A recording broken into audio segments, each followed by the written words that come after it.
जी, मेरा नाम मुश्ताक काक और जम्मू कश्मीर का रहने वाला हूँ और इस जम्मू कश्मीर ने ही आज जो मुकाम पे मुझे पहुँचाया है, मैं सब लोगों का शुक्रिया अदा करता हूँ। कुल मिला के ये है कि मेरा स्कूल की जो पढ़ाई थी वो जम्मू में ही हुई और मैं अलेक्जेंडर मेमोरियल हाई स्कूल में पढ़ता रहा। वहाँ से मेरी तालीम हुई।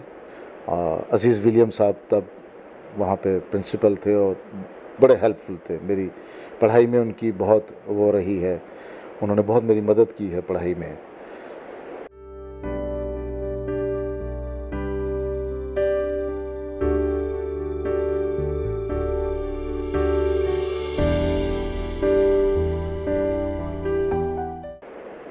उसके बाद ड्रामे के फील्ड में भी समझ लीजिए कि वहीं स्कूल से ही आया, क्योंकि स्कूल में जो फंक्शन हुआ करता था एक क्रिसमस डे वाले दिन, तो उसमें एक्टिंग करने का मौका मिला और उस एक्टिंग में मेरी जो टीचर थी रीता यूसुफ जी, अनाउंसर थी। वो तब अनाउंसर नहीं थी, तब वो स्कूल में टीचर थी। जब वो अनाउंसर बनी रेडियो में तो वो मुझे कलसी साहब के पास लेके गई और उन्होंने कहा कि कलसी साहब रेडियो स्टेशन में ही एम्प्लॉई थे ड्रामा सेक्शन, तो उनके साथ मेरा ड्रामा का दौर शुरू हो गया और मैं घर से एक्टर बनने निकला हुआ था। मेरा पहला प्ले सच की है, पंजाबी प्ले किरपाल सिंह कसाली जी का लिखा हुआ, और वो किया और उसके बाद कलसी जी की ट्रांसफ़र हो गई और ग्रुप में एक डायरेक्टर की ज़रूरत पड़ गई। उस डायरेक्टर की जब ज़रूरत पड़ गई तो दोस्तों ने कहा कि भैया तुम प्ले को डायरेक्ट करो, तो मैंने प्ले को डायरेक्ट करना शुरू किया और मेरा वो पहला प्ले था आधी रात के बाद, जिसमें मैं एक्ट भी कर रहा था और डायरेक्शन भी दे रहा था। 3 एक्टरों का नाटक था वो, लेकिन वो नाटक कमाल का सुपर फ्लॉप हो गया। बहुत अच्छा सा सुपर फ्लॉप वो नाटक रहा और आज मैं ये कहता हूँ कि अगर वो नाटक सुपर फ्लॉप नहीं होता तो मैं जिस मुकाम पर हूँ उस मुकाम पर नहीं होता, क्योंकि पहला नाटक ही हिट हो जाता तो कॉलर खड़े हो जाते, दिमाग ख़राब हो जाता है। तो आज जो मेहनत करने का एक जज्बा है वो नहीं होता उसमें। ये मेरा वो दौर रहा। उसके बाद मैं यहाँ से जम्मू में थिएटर करता रहा, ड्रामे करता रहा आहिस्ता आहिस्ता। फिर मेरा पहला नाटक देवयानी डोगरी में था, जो नरसिंह देव जम्वाल जी का लिखा हुआ था। वो नाटक नेशनल सीन पे गया और वो देवयानी नाटक, वो कहानी थी उस पर देवयानी, शर्मिष्ठा और ययाति, कच्छ, शुक्राचार्य, और ये मैंने कहानी हमने मत्स्य पुराण से ली हुई थी। मत्स्य पुराण हमारा संस्कृत का काव्य है और ये ड्रामा देवयानी जो था इससे मैं नेशनल सीन पे चला गया। नेशनल सीन पे मेरा ये प्ले हुआ और मेरी पहचान बनी।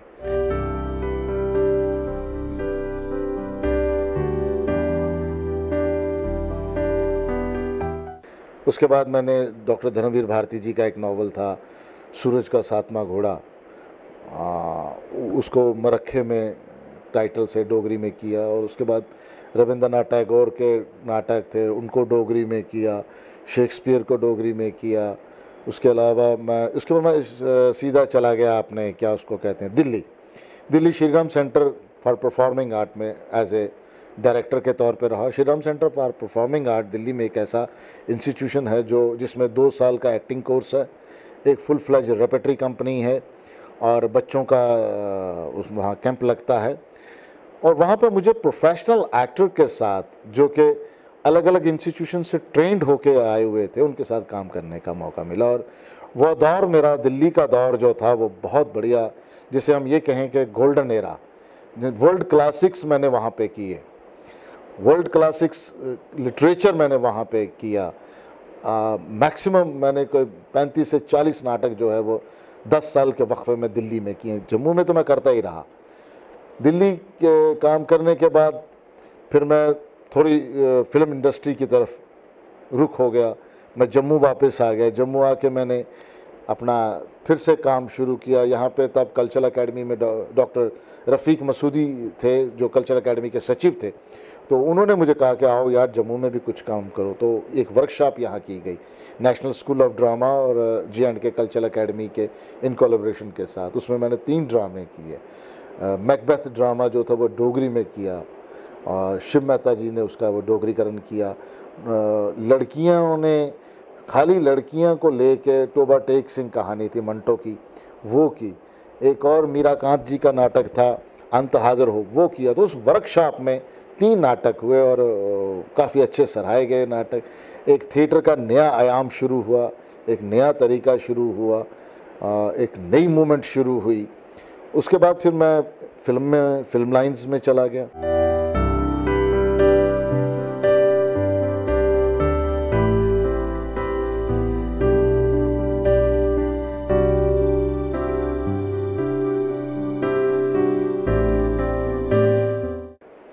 फिल्म लाइन्स में का मेरा दौर दिल्ली से ही शुरू हो गया था और मेरी फिल्म जो थी वो पहली फिल्म ये थी अपना हाईजैक। हाईजैक में मैं एज ए विलन के तौर पे था। हाईजैक के बाद फिर सिकंदर फिल्म की, फिर सिकंदर के बाद अमल फिल्म थी, एक हॉलीवुड की फिल्म थी वो की। उसके बाद आपकी MS धोनी, ड्रिशम, शाहिद फिल्म, अभी कुछ 3 फिल्में अभी कर रहा हूँ, कुछ कर दी हैं। सन 75 फिल्म की है, वो भी आने वाली है पाइपलाइन में। विश्वरूपम पार्ट 2 जो कि 10 अगस्त को आने वाली है, उसमें मैंने वो कमल हसन जी उसमें एक्ट भी कर रहे हैं, डायरेक्टर भी हैं। अभी केसरी फिल्म है, बैटल ऑफ सारागढ़ी, अनुराग सिंह जी कर रहे हैं, उसके डायरेक्टर हैं। तो वो उसमें भी एक अच्छा रोल है मेरा। वो केसरी फिल्म जो है वो करण जौहर के बैनर की है और उसमें कमाल ये है कि वो 21 सरदार जो कि 10,000 अफ़गानों के साथ जिन्होंने फ़ाइट की है, बैटल ऑफ सारागढ़ी के नाम से है वो, उस पर आधारित फिल्म है, अच्छी फिल्म है।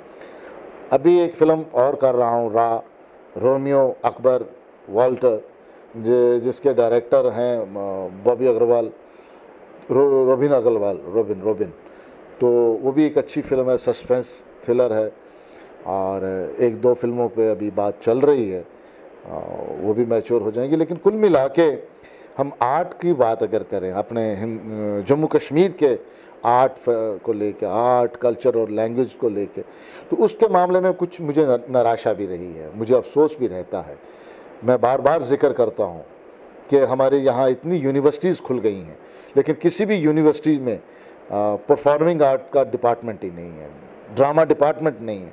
जबकि हमारे काफ़ी बच्चे पढ़ के बाहर से जम्मू में आए हुए हैं, काम कर रहे हैं, और पढ़ के आने से ये है कि मैं ये भी कह दूं कि अब परफॉर्मिंग आर्ट, ड्रामा कोई वो भांडों वाला खेल नहीं रहा है। इसकी भी एक पढ़ाई होती है, इसमें भी आजकल लोग डॉक्टरेट कर रहे हैं, PhD हो रही हैं। इसकी भी आजकल जॉब मिलती है, एक प्रोफेशनल क्वालिफिकेशन के तौर पर इसे गिना जाता है। मेरी बेटी ने मास्टर हैदराबाद यूनिवर्सिटी से करके आई और आज वो कल्चरल ऑफिसर है जम्मू यूनिवर्सिटी में। उनके साथ एक लड़का सुमित है जो इंडियन थिएटर से पास आउट होके आया, वह नौकरी कर, और भी बड़े बच्चे हैं जो पास आउट होके आए हैं। अब हमारे जम्मू कश्मीर की यूनिवर्सिटी में ड्रामा डिपार्टमेंट ज़रूरी है, ये एक होना चाहिए। हम इतनी बातें अपने आर्ट कल्चर की करते, क्या ये हमारा कल्चर नहीं है? हमारी फोक फॉर्म्स इतनी हैं यहाँ पे, जम्मू में भी हैं, कश्मीर में भी हैं, तो उनको नहीं रखा। लद्दाख में इतनी अच्छी फोक फॉर्म्स हैं। तो सरकार को, मेरी सरकार से ये विनती है कि यहाँ यूनिवर्सिटीज़ में ड्रामा डिपार्टमेंट खुले, नंबर 1। नंबर 2, जो डेवलपमेंट अथॉरिटीज़ हैं, जो कंस्ट्रक्शंस के काम, बिल्डिंग, ये कॉलोनियाँ बन रही हैं, जो भी बन रही हैं, उनमें भी एक प्रावधान रखा जाए, उनमें एक रखा जाए कि यहाँ पे कोई एक आर्ट सेंटर छोटा होना चाहिए, चाहे वो लाइब्रेरी हो, एक छोटा सा ऑडिटोरियम हो, या ओपन एयर थिएटर का कोई स्पेस हो, इस तरीके से होना चाहिए। ये चीज़ें की हमें यहाँ पे कमी है। हमारी स्टेट की अपनी कोई कल्चर पॉलिसी नहीं है, सबसे बड़ा रोना है। कल्चर पॉलिसी अगर हमारी होगी तो हम कुछ ना कुछ आगे बढ़ चढ़ के बात करेंगे। मेरा इसके अलावा टेलीविज़न का एक दौर रहा है, मैंने टेलीविज़न के लिए कुछ सीरियल प्रोड्यूस किए हैं, डायरेक्ट किए हैं, लेकिन कंटेंट और लिटरेचर को लेके, सब्जेक्ट को लेके, जैसे मोतीलाल कीमो जी का एक किताब थी नाटक त्रुच, जिस पे उनको साहित्य अकेडमी अवार्ड मिला था, उस पर भी मैंने सीरियल बनाया था, 5 एपिसोड का एक सीरियल DD कशीर के लिए। मीराकांत की कहानियाँ थी जिसमें एक सीरियल बनाया गया था काली बर्फ़ के नाम से, और वो सीरियल मतलब पूरा हमारे जम्मू कश्मीर की प्रॉब्लम्स को लेके था, हमारे भाईचारे को लेके था, हमारे पीस को लेके था, हमारे जो माइग्रेशन पे सीरियल था। लेकिन हम माइग्रेशन में होने के बावजूद क्या मतलब कितनी कठिनाई है ना, वो दर्शाता था। मेरा एक फ़र्ज़ बनता था और कलहन की राजतरंगिणी जो हमारा संस्कृत का काव्य है, सोशो पॉलिटिकल संस्कृत काव्य है, उसमें से 120 श्लोकों को लेकर नाटक लिखा गया जो मोतीलाल कीमो साहब ने लिखा, और उसका हिंदी अनुवाद दिल्ली में गौरीशंकर रैना जी ने किया। और वो नाटक हमने Delhi Shri Ram centre repertory company के साथ मैंने किया था, नगरोदास के नाम से। और वो नाटक राजा अनंत देव, कलश देव और हर्ष देव की कहानी पे आधारित है। 120 श्लोक थे। तो इस तरीके का ये सफ़र था मेरा। सभी जितने भी कला प्रेमी लोग हैं उनसे ये अनुरोध है कि वो कला को इनकरेज करें, और जो आने वाली पीढ़ी है इस फील्ड में जो आना चाहते हैं उनसे मेरा यही गुजारिश है कि वो आने से पहले अपने आप से ये सवाल ज़रूर पूछें कि वो इस क्षेत्र में क्यों आना चाहते हैं, इस फील्ड में क्या करने आना चाहते हैं। ये सोच के मत आएँ कि मैं शाहरुख खान बनूंगा, सलमान खान बनूंगा, या माधुरी दीक्षित बनूंगी, या प्रियंका चोपड़ा बनूंगी। ऐसा कुछ नहीं है। आप मेहनत करो, आप बन जाओगे। नवाजुद्दीन सिद्दीकी भी ऐसे ही आया था और वो आज मान रहे हैं। इरफान खान भी साहब भी ऐसे ही आए थे, नसीर साहब भी ऐसे, लेकिन एक टारगेट था उनका, तभी वो क्लियर थे अपने आप से। उनके अगर आप इंटरव्यू सुने, वो क्लियर थे अपने आप से कि हम जा रहे हैं, अपनी मर्जी से जा रहे हैं, हमें ये करना है। उसके बाद मेहनत है और सब्र, पेशेंस बहुत ज़रूरी है। पेशेंस, इस फील्ड में पेशेंस रखना बहुत ज़रूरी है।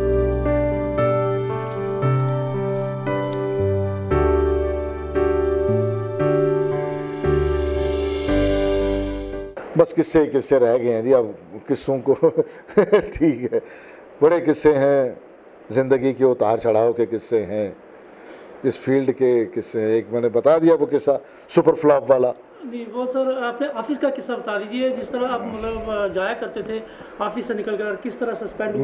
मेरे ऑफिस में ये किस्सा रहता था कि मैं ऑफिस में बहुत कम मेरी हाज़िरी हुआ करती थी, मेरी एब्सेंट लगती थी और मुझे एक्सप्लेनेशन मेरी निकलती थी।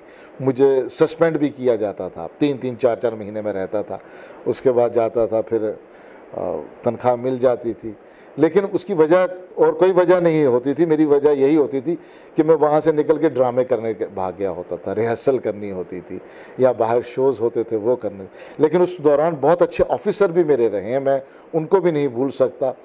वो हैं जो हैं, तो भगवान उनको और ज़िंदगी दे।